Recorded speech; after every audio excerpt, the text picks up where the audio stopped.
To Kill a Mockingbird, Chapter 24. It was on the brink of September, and Dill would be leaving tomorrow. He was off with Jim swimming. They said they were going naked, and I couldn't come, so I divided my time between Calpurnia and Miss Maudie.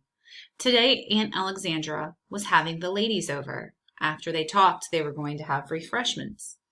Aunt Alexandra told me to join them for refreshments. I didn't know if I should go in the dining room or stay out. My pink Sunday dress, shoes, and a petticoat. Since Auntie let Calpurnia serve them today, I thought if I spilled something on my dress, Calpurnia would have to wash it out for tomorrow. I didn't want to give her any more work today. "Can I help you, Cal?" I asked, wishing to be of some service. "You be still as a mouse in that corner," she said, "and you can help me load up the trays when I come back." I helped Calpurnia carry in the coffee pot and did not spill a thing.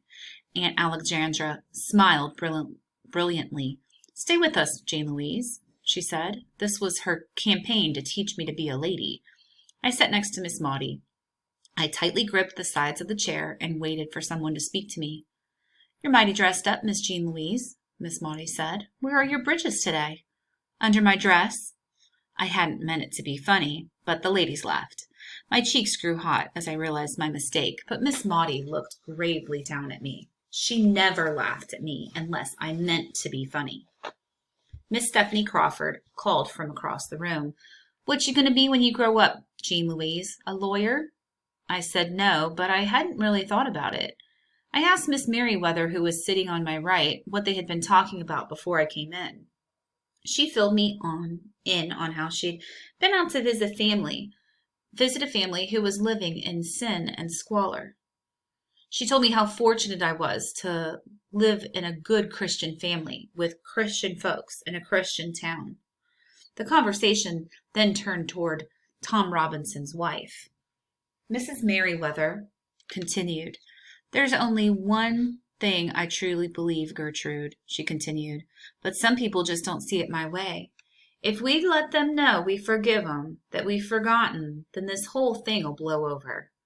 "Oh, Miss Merriweather," I interrupted once more, "what'll blow over?" "Nothing, Jean Louise," she said.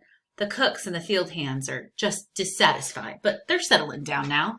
They grumbled all the next day after that trial." She paused and turned to another woman in the group.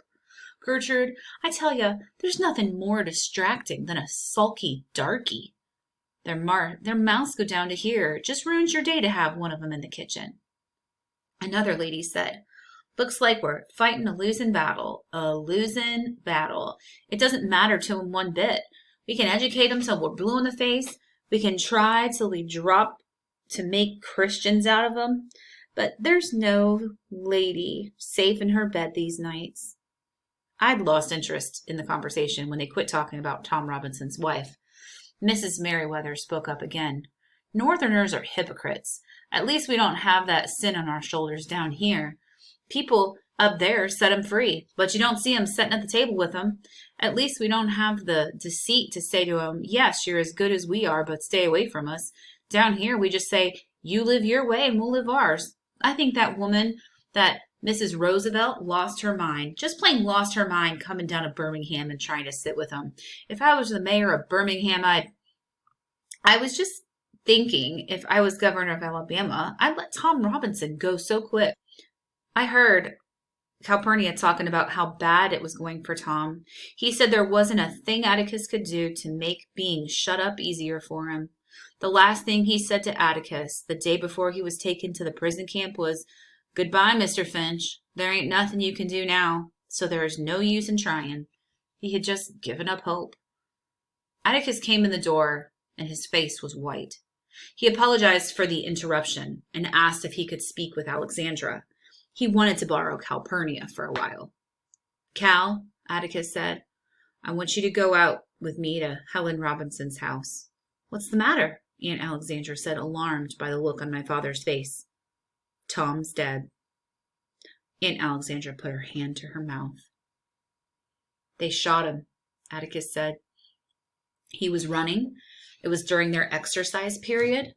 They say he just broke into a blind, raving charge at the fence and started to climb over, right in front of them. They didn't try to stop him. They didn't try to give him any warning? Aunt Alexandra's voice shook. Oh, yeah. The guards called to him to stop. They fired a few shots in the air, and then to kill. They got him just as he went over the fence. They said if he's had 2 good arms, he'd have made it. He was moving so fast. 17 bullets holes in him. They didn't have to shoot him that much. Cal, I want you to come out with me and help me tell Helen. Yes, sir, she mumbled, fumbling with her apron. Miss Maudie went to Calpurnia and untied it. This is the last straw, Atticus, Aunt Alexandra said. Depends on how you look at it, he said. What was one Negro, more or less, among 200 of them? He wasn't Tom to them. He was an escaping prisoner. We had a good chance, he said. I told him what I thought, but I couldn't in truth say we had more than a good chance. I guess Tom was tired of white men's chances and preferred to take his own. Ready, Cal? Yes, sir, Mr. Finch. Then let's go. Aunt Alexandra sat down in the chair and put her hands to her face. I thought she was crying. When she took her hands away, she wasn't, but she looked wary. I heard Miss Maudie breathing heavily and heard the ladies in the other room chatting happily. I can't say I approve of everything he does, Maudie, but he's my brother. I just want him to know. I just want him to know when this will ever end. It tears him to pieces. He doesn't show it much, but it tears him to pieces. I've seen him when... What else do they want from him, Maudie? What else? What does who want, Alexandra? Miss Maudie asked. I mean this town. They're perfectly willing to let him wreck his health doing what they're afraid to do. Be quiet, they'll hear you, said Miss Maudie. Have you ever thought of it this way, Alexandra? Whether Maycomb knows it or not, we're paying the highest tribute we can pay a man. We trust him to do right. It's that simple. Who? The handful of people in this town who say that fair play is not marked white only. The handful of people who say a fair trial is for everybody, not just us. The handful of people with enough humility to think when they look at a Negro, they're but for the Lord's kindness am I. The handful of people in this town with background.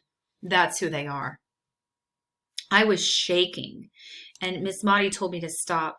She also told Aunt Alexandra to get up because we had left the ladies too long already. Are you together again, Jean Louise? Miss Maudie asked. Yes, ma'am. Then let's join the ladies. We all went in, and Aunt Alexandra refilled coffee cups and dished out goodies. The conversation resumed with the Christian works that they had done. Aunt Alexandra looked across the room at me and smiled. She looked at a tray of cookies on the table and nodded at them. I carefully picked up the tray and watched myself walk to Mrs. Merriweather. With my best company manners, I asked her if she would have some. After all, if Auntie could be a lady at a time like this, so could I.